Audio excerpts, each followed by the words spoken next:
Konflik antara Israel dan Palestina memanas setelah Hamas meluncurkan 5.000 roket dan serangan dengan pasukan darat. Hingga hari Sabtu 7 Oktober 2023, tercatat setidaknya ada 232 warga Palestina tewas akibat serangan udara ke Israel. Akibat serangan tersebut, Israel menyatakan perang terbuka dengan melakukan serangan balik ke jalur Gaza.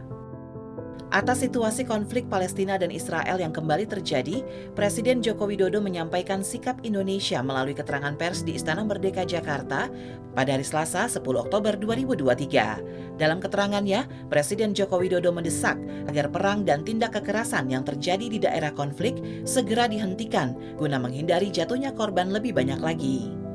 Indonesia mendesak agar perang dan tindakan kekerasan segera dihentikan untuk menghindari semakin bertambahnya korban manusia dan hancurnya harta benda. Karena eskalasi konflik dapat menimbulkan dampak kemanusiaan yang lebih besar.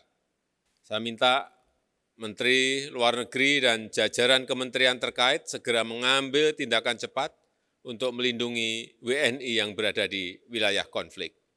Akar konflik tersebut, yaitu pendudukan wilayah Palestina oleh Israel, harus segera diselesaikan sesuai dengan parameter yang sudah disepakati PBB. Saat membagikan sertifikat tanah di Papua, Wakil Presiden Kiai Haji Maruf Amin juga menanggapi terkait konflik Israel-Palestina. Wakil Presiden menyampaikan Kementerian Luar Negeri akan melindungi dan mengevakuasi warga negara Indonesia yang ada di daerah konflik. Kita akan melindungi dan mengevakuasi masyarakat yang ada di sana. Dan kita berusaha juga untuk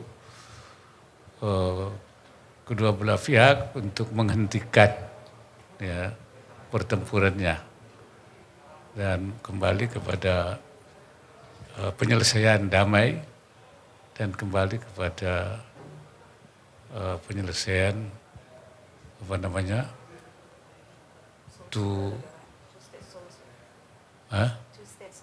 two-state solution. Itu kembali, dan itu kita Kementerian Luar Negeri sedang melakukan untuk ikut mendamaikan dan menghentikan pertempuran, di samping mengevakuasi warga kita yang ada di sana. Sebelumnya, Menteri Luar Negeri Retno Marsudi menyinggung masalah di Myanmar, Palestina, hingga Afghanistan saat berpidato di sidang Majelis Umum ke-78 PBB di New York, Amerika Serikat. Dalam pidatonya terkait Palestina dan Afghanistan, Menteri Luar Negeri menyampaikan Indonesia tidak akan mundur memberikan dukungan kepada Palestina. Menteri Luar Negeri juga menekankan agar dunia tidak menutup mata terhadap penderitaan rakyat kedua negara, terutama perempuan. A collective responsibility is also needed to the people of Palestine and Afghanistan. For far too long, we have allowed our Palestinian brothers and sisters to suffer. Indonesia will not back an inch in our support for Palestinian statehood.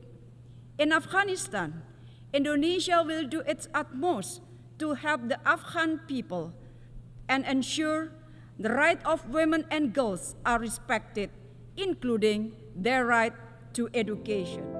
Guna mengevakuasi warga negara Indonesia di Israel dan Palestina, pemerintah Indonesia saat ini menyusun rencana kontingensi bersama Kedutaan Besar Indonesia di Mesir, Lebanon, dan Jordania.